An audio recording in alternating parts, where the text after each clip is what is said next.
Hello students, welcome back to main chemistry classes and today we are talking about Bohr's model.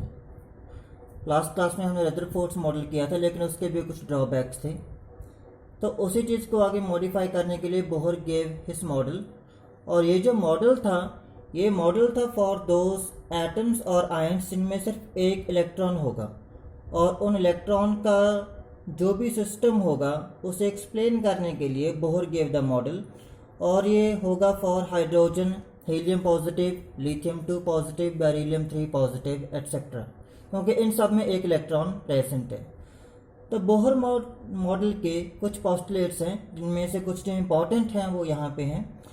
तो जो first postulate है वो है कि डिफरेंट स्टेशनरी स्टेट्स एग्जिस्ट करेंगी जिनकी एनर्जी फिक्स होगी and they will be called shells. तो फॉर एग्जांपल हमारे पास ये न्यूक्लियस है किसी एटम का, उसमें आपका ये फर्स्ट शेल होगा, ये सेकंड शेल होगा, ऐसे third shell, fourth shell, fifth shell होंगे आपके पास।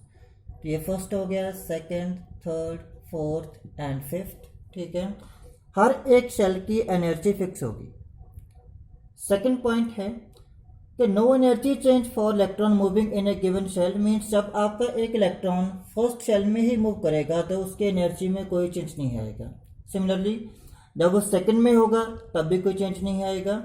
एनर्जी चेंज आएगा जब वो एक शेल से दूसरे शेल में मूव करेगा, means lower to higher shell और higher shell to the lower shell, ठीक है। और वो जो एनर्जी चेंज होगा जब वो एक शेल से दूसरे में जाएगा, that will be delta E. अब वो डेल्टा ई कितना होगा, that will be in terms of the energy of photons. Delta E is equal to h nu. Clear? Means जब वो लोअर शेल से हायर में जाएगा या हायर शेल से लोअर शेल में जंप करेगा। क्लियर है? हम एक केस लेते हैं कि सपोज आपका वो फर्स्ट शेल में प्रेजेंट था जहाँ पे उसकी एनर्जी क्या थी, E1, और वो वहाँ से जंप किया सेकंड शेल में जिसकी एनर्जी क्या है, E2। तो इलेक्ट्रॉन आपका फर्स्ट शेल से सेकंड शेल में जंप किया, ठीक है। इसमें जो एनर्जी चेंज आया वो है डेल्टा ई, और ये होगा E2 माइनस E1। क्या होगा, E2 minus E1।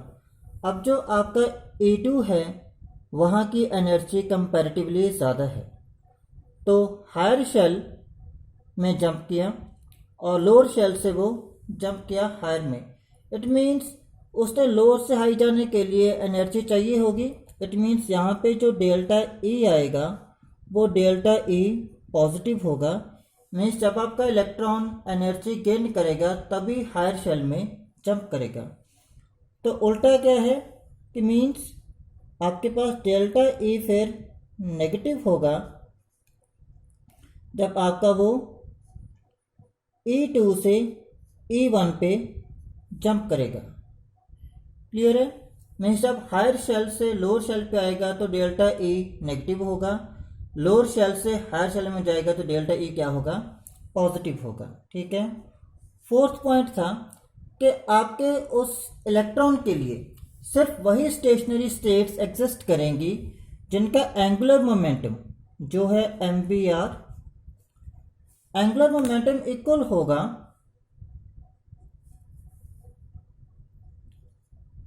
NH upon 2 pi के। MV क्या होता है, मोमेंटम, R है radius of a given shell, और ये H अपॉन 2 पाई जिन शेल के लिए ये कंडीशन सेटिस्फाई होगी सिर्फ वही शेल्स आपके एग्जिस्ट करेंगे। क्लियर है?